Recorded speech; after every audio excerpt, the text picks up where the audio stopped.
Welcome! Today I am with Kia Sportage and I will show you how we can adjust your mirrors. So at the first we have to grab our car key and then put it to the ignition switch, just like that. And then turn it a little bit,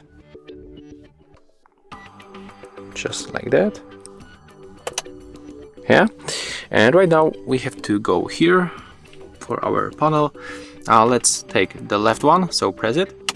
And then we are going to use these arrows, left, right, upper at the bottom, to change position of our mirror. So just take a look. When I press the left one, it's going to be changed. The same when I tap on the right. You have to click and hold it. The bottom.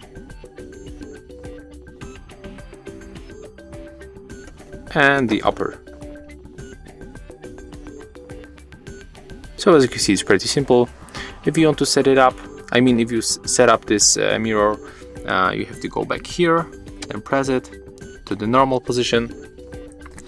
And that's it. If you find this video helpful, remember to leave a like, comment and subscribe to our channel.